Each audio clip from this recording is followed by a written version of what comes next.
Hi guys, AB study में आपका स्वागत है। आज हम class 6 subject science chapter first भोजन ये कहाँ से आता है पढ़ेंगे। अगर आपको वीडियो अच्छी लगी तो लाइक ज़रूर कीजिएगा। हमारे चैनल को सब्सक्राइब कर दीजिए ताकि आने वाली और पास में रखे बेल आइकन को ज़रूर प्रेस करना। आने वाली वीडियो की नोटिफिकेशन सबसे पहले आपको मिल जाए और हमारी वीडियो को सबसे पहले आप वॉच आउट कर लें। तो चलिए वीडियो स्टार्ट करते हैं। वीडियो को लाइक ज़रूर कर देना। तो चलिए वीडियो स्टार्ट करते हैं।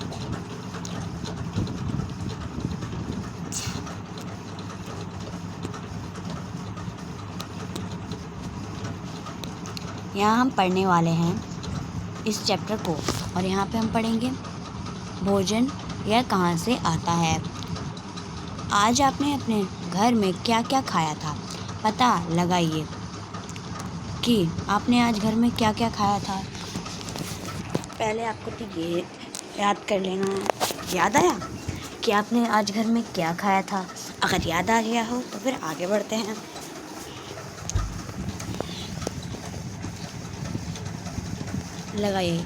लगाइए कि आपके दोस्त में आज क्या खाया था।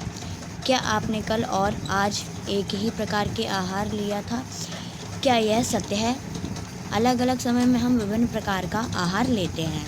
ये तो सत्य है कि हम अलग अलग समय में विभिन्न प्रकार के भोजनों को ग्रहण करते हैं। विभिन्न प्रकार के खाद्य पदार्थ क्रियाकलाप है ये, इसको आप आसानी से कर सकते हैं। तो हम ज़्यादा वीडियो लंबी ना हो इसलिए हम इसको यहाँ पे हम छोड़ देंगे और आपको ये क्रियाकलाप कैसे करना है ये बता देते हैं। इसमें आपको क्या करना है, तो सबसे पहले आपको ये सारणी यहाँ आपकी बुक में दिख रही होगी। तो उसको क्या करना है, सबसे पहले आपको अपने कॉपी में करना चाहें तो कॉपी में कर सकते हैं। पहली बात तो अभी बुक में करनी है। तो विद्यार्थी जो दोस्त हो उसका नाम लिख लेना है इधर इन तीनों लाइनों में, और फिर वो उसने पूरे दिन में खाए गए खाद्य पदार्थ वो इसमें लिख देना है। तो ये आपकी सारणी है वो कंप्लीट हो जाएगी और हमारी वीडियो भी लंबी नहीं होगी और आपको समझ भी आ जाएगा। तो आगे देखिए,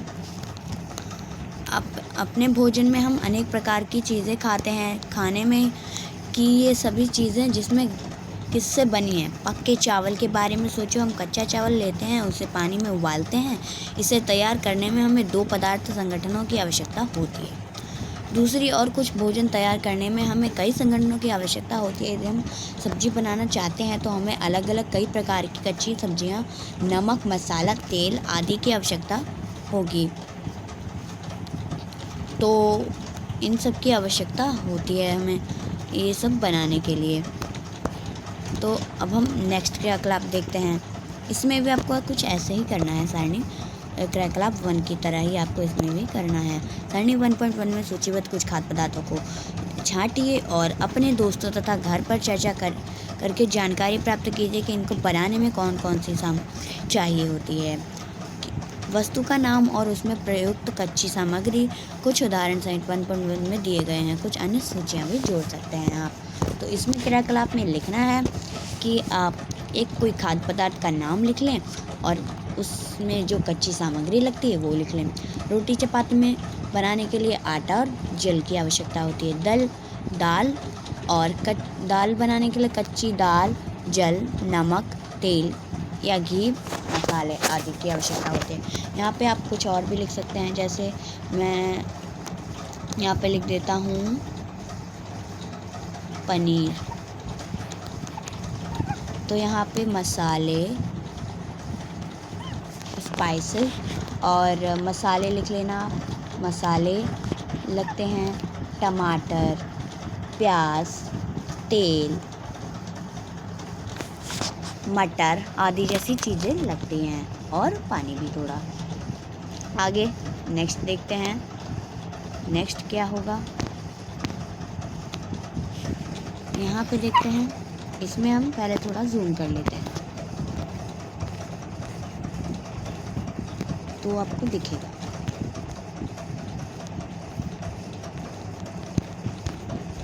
ये हमने जूम कर लिया है। अब हम पढ़ते हैं। तो सारणी 1.1 में सूचीबद्ध कुछ कच्ची सामग्री जैसे फल सब्जी के स्रोत का अनुमान लगाना हमारे लिए बहुत आसान हो सकता है। चित्र 1.1 एक की तरह कहाँ से आते हैं, भोजन कहाँ से आता है? निश्चित रूप से पौधों से। गेहूँ और चावल का क्या स्रोत है? आपने धान गेहूँ के खेतों में अनेक पौधों को अनेक पंक्तियाँ देखी होंगी। इनके हमें अनाज प्राप्त होता है, इनसे हमें अनाज प्राप्त होता है। सही बात है। धान से हमें चावल प्राप्त होता है। अगर आपसे कोई पूछे धान से हमें क्या प्राप्त होता है तो आप हमेशा जवाब देना हमें चावल प्राप्त होता है। कुछ अन्य खाद्य पदार्थ जैसे दूध, अंडा, मुर्गा, मछली, झींगा, मांस आदि हमारे जंतुओं से प्राप्त होते हैं। ऐसे कुछ और पदार्थ भी होते हैं जो हमें जंतुओं से प्राप्त होते हैं।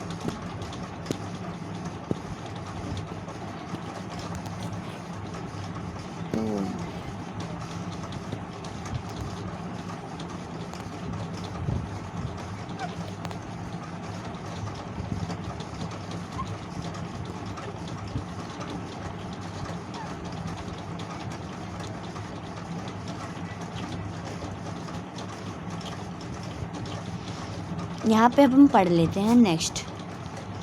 इसमें भी एक क्रियाकलाप दिया गया है नंबर 3। इसको आप न भी करें तो कोई वो नहीं है। हम यहाँ पर आपका समय बर्बाद न करते हुए समय सबसे ज़्यादा आपका बचाएंगे और कुछ अच्छा सिखा कर जाएंगे। तो क्रियाकलाप आप न भी करें तो कोई भी दिक्कत नहीं होगी। तो हम यहाँ पे आपको मेन टॉपिक्स कवर करके दे देंगे, तो आप उन्हें कर सकते हैं। जंतुओं में हमें दूध, मांस, अंडे तथा अन्य जंतव उत्पाद प्राप्त होते हैं। गाय, बकरी तथा भैंस दूध देने वाले कुछ सामान्य पशु हैं। दूध एवं विभिन्न दुग्ध उत्पादन जैसे मक्खन, क्रीम आदि हैं। और खाद्य मद कच्ची खाद्य व्यंजन संगठन जिसमें वे बने हैं तथा उनका स्रोत। ये यहाँ पे एक सारणी दी हुई है, इसमें भी ऐसे ही कुछ करना है। इसमें क्या करना है हम बता देते हैं आपको।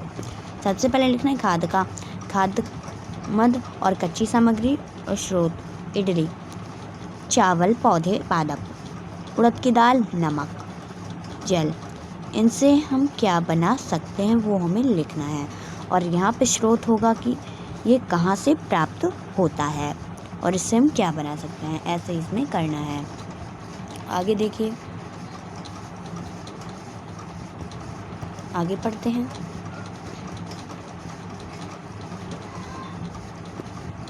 घी, पनीर और दही का उपयोग संसार के प्रत्येक क्षेत्र में किया जाता है। क्या आप कुछ अन्य जंतुओं के नाम बता सकते हैं जो हमें दूध देते हैं भोजन के रूप में? पौधों के भाग और जंतुओं। तो ये हम बता देते हैं कि जो हमें दूध देते हैं, तो पहला तो हो जाएगा ऊँटनी। रेगिस्तान में ऊँटनी का दूध पिया जाता है। तो रेगिस्तान की बात आई है तो हम आपको एक कुछ खास चीज़ें बता देते हैं। रेगिस्तान में ऊँटनी का दूध में कीड़े बहुत जल्दी पड़ते हैं, इसलिए ऊँटनी के दूध को निकालने के लिए किसी भी पॉट या बर्तन को, स्टील के बर्तन को में उसके दूध को निकाला जाता है और नीचे से आग जला दी जाती है, जिससे वो पकता भी है और निकलता भी जाता है, जिससे उसमें कीड़े जल्दी नहीं पड़ते हैं। यही होती है एक खासियत ऊँटनी के दूध की। हम पौधे हमारे भोजन का एक मुख्य स्रोत है। हम पौधों के कौन से भाग का उपयोग खाद्य पदार्थ के रूप में करते हैं? हम पत्तियों वाले अनेक सब्जियां खाते हैं। कुछ पौधों के फलों को भोजन के रूप में इस्तेमाल खाते हैं। कभी जड़, कभी तना, तो कभी पुष्प भी भोजन के रूप में खाते हैं। चित्र 1.4 में कभी आपने सीताफल, काशीफल को चावल की पिट्ठी में डुबोकर तलकर पकौड़ी बनाकर खाया है? इसका प्रयत्न कीजिए, लेकिन आप मत कीजिए, अपनी मम्मी से कहिए, क्योंकि आपके लिए सेफ्टी पूर्वक नहीं है। कुछ पौधों के 2 या 2 से अधिक भाग खाने योग्य होते हैं। उदाहरण के लिए सरसों के बीज हमें तेल प्राप्त होता है और पत्तियों को हम साग के रूप में खा सकते हैं। आप केले के पौधों के विभिन्न बारे में सोच सकते हैं जिन्हें हम खा सकते हैं। पहेली आई है।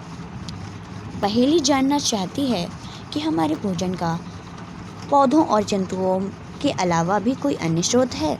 हाँ, पौधों और जंतुओं के अलावा कोई अन्य स्रोत होगा शायद।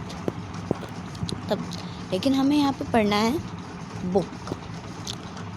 भोजन के रूप में पौधों के भाग, खाद्य पदार्थों के मुख्य स्रोत की तरह पौधे, बैंगन का भरता। और यहाँ पे संगठन स्रोत, पौधों के भाग जो हम खाद्य के रूप में देता है, पौधों का भाग जो हमें खाद्य पदार्थ देता है। तो यहाँ पे बैंगन का भरता बनाने संगठन स्रोत है बैंगन, मिर्च मसाले के रूप में कोई अन्य, और फल, हम इसके फल भाग को खाते हैं। और यहाँ पे लिख लेना है आपको तेल, मूंगफली, सरसों, सोयाबीन, ये सब हम मिक्स करके इसमें खा सकते हैं। और ये तेल, मूंगफली, सरसों, सोयाबीन या किसी अन्य पौधे, ये इसका हम बीज खाते हैं। और इसकी रेसिपी यहाँ पे लिखनी है, इससे क्या बनाया जाता है। और यहाँ पे आपको लिख लेना है कोई भी एक सब्ज़ी जिसे आप खाते हो वो लिख लेना है। और ये इसका कौन सा हिस्सा खाते हैं। पहले तो आपको एक डिश का नेम लिख लेना है इन दोनों में, और फिर आपको क्या करना है, डिश का नेम लिखने के बाद यहाँ पे लिखना है आपको कि उसमें क्या क्या सामग्री लगती है। फिर उसके बाद क्या करना है आपको, उसके बाद यहाँ पे लिखना है कि वो उसका कौन सा भाग खाया जाता है, वो आपको इसमें लिख लेना है। बस हो जाएगा आपका ये भी कंप्लीट हो जाएगा। अब नेक्स्ट पढ़ते हैं। इसमें भी एक ही क्रियाकलाप दिया गया है। मूंग अथवा चने के कुछ सूखे बीज लीजिए। अब इनमें से कुछ पौधों को जल में भरे एक पात्र में डालकर 1 दिन के लिए छोड़ दीजिए। अगले दिन जल को पूरी तरह निकाल दें और बीजों को गिलास रहने दें। उन्हें एक गीले कपड़े में तलकर लपेटकर एक और रख दीजिए। अब क्या बीजों में कुछ परिवर्तन देखें? क्या एक छोटी सी सफ़ेद संरचना बीज से बाहर निकल आती है? यदि हाँ तो बीज अंकुरित हो गए हैं। यदि नहीं तो बीज पानी में धोएं, पानी निकाल दें और गीले कपड़े में ढककर अगले दिन के लिए उन्हें छोड़ दें। क्या उस दिन आपको बीज से बाहर निकलता हुआ एक छोटा सा अंकुर दिखाई देता है? अंकुर को सावधानी से धोकर आप इन्हें खा सकते हैं। ये उबाले भी जा सकते हैं। इनमें कुछ मसाले मिलाने पर खाने के लिए स्वादिष्ट अल्पाहार तैयार हो जाता है। यहाँ पे भी कुछ दिया गया है। इसमें एक फ़ोटो है। ये अगर आप ये क्रियाकलाप करना चाहें तो अपने घर पे कर सकते हैं। आपको चने लेने हैं और उसको पानी में डुबोकर 1 दिन के लिए रात में रख देना है। फिर सुबह उठते ही उसे अच्छे से धोकर चनों को किसी सूती वस्त्र में लपेट कर रख दें। तो फिर अगले दिन से आप ओपन करेंगे तो ऐसे बीज आपको दिखाई देने लगेंगे और वो खाने में बहुत ही अच्छे होते हैं और पौष्टिक भी होते हैं। क्या आप जानते हैं कि शहद कहाँ से आता है? ये कैसे उत्पादित होता है? क्या आपने एक मधुमक्खी का छत्ता देखा है जहाँ बहुत सी मधुमक्खियाँ भिनभिनाना करती हैं? मधुमक्खियाँ फूलों के मकरंद यानी रस को एकत्रित कर और उसे अपने छत्ते में भंडारित करती हैं। फूल और उनका मकरंद वर्ष के केवल कुछ समय ही उपलब्ध होता है, अतः मधुमक्खियाँ इस मकरंद का भंडारण कर लेती हैं ताकि पूरे वर्ष इसका उपयोग किया जा सके। हम ऐसे छत्तों में मधुमक्खियों द्वारा भंडारित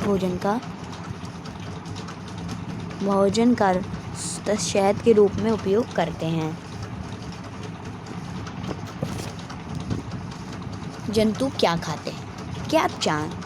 क्या आपके घर में कोई ऐसा पालतू पशु है जिसकी आप देखभाल करते हैं? कुत्ता, बिल्ली, भैंस, बकरी। फिर आपको इसकी जानकारी भी अवश्य होगी कि आपका पालतू पशु क्या खाता है।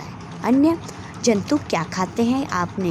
क्या आपने कभी गिलहरी, कबूतर, छिपकली या छोटे से कीट को खाते देखा है? यदि नहीं तो आप क्रियाकलाप कर सकते हैं। यहाँ पर भी एक क्रियाकलाप है। तो आपकी इस पुस्तक में ज़्यादा तो कुछ है नहीं, सिर्फ यहाँ पे क्रियाकलाप देकर हमें सिखाने का प्रयास किया गया है। सारणी 1.5 में अनेक जंतुओं के नाम लिखे हैं। इनमें कुछ जंतुओं के द्वारा खाए जाने वाले भोजन में भी लिखा है सारणी रिक्त स्थान पूर्ति कर सकते हैं। तो ये एक सारणी दी गई है, हम आपको जूम करके दिखा देते हैं। तो यहाँ पे एक सारणी दी गई, जीव का नाम लिखना है, खाए जाने वाला भोजन, फिर यहाँ पे जीवों के नाम लिखे हुए हैं। अब इनके द्वारा खाया जाने वाला भोजन का नाम आपको यहाँ पे लिख लेना है। जैसे बिल्ली, छोटे पक्षी जंतु, चूहा, जैसे छोटे कीट मकोड़े, कीट पतंग और रोटी इत्यादि को खाता है। और बाघ इन मांस को खाता है, क्योंकि बाघ एक मांसाहारी पशु है। ये सिर्फ और सिर्फ मांस ही खाता है।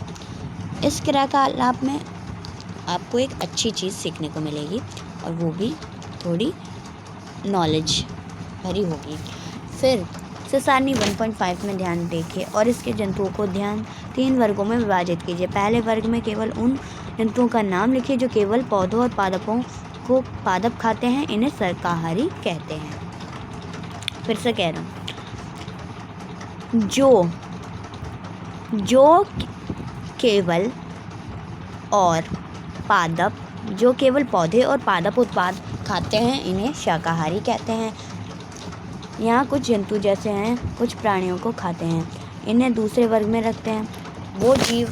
वो जीव जंतु जो मांस खाते हैं, उन्हें मांसाहारी कहते हैं। मांसाहारी। वो प्राणी जो मांस खाते हैं, उन्हें मांसाहारी जंतु कहते हैं। और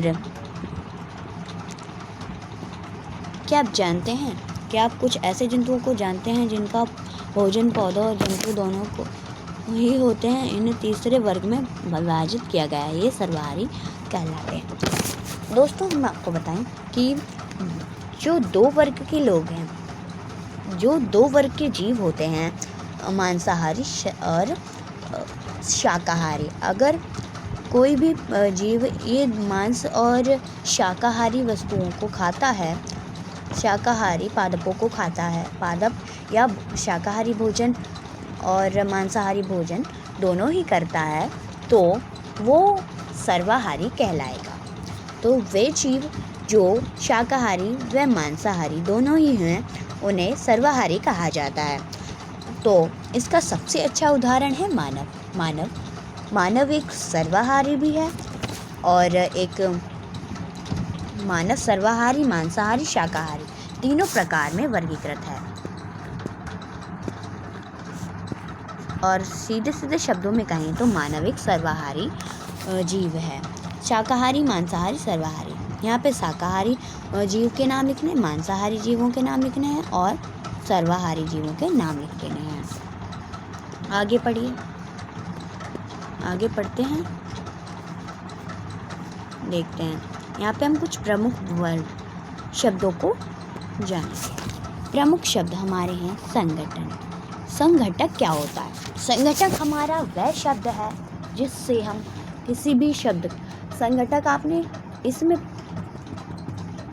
फर्स्ट में पढ़ा था, क्रियाकलाप 1 में आपने संघटक के बारे में पढ़ा था। तो देखिए, आप दिखाते हैं हम आपको फसलों के संघटक।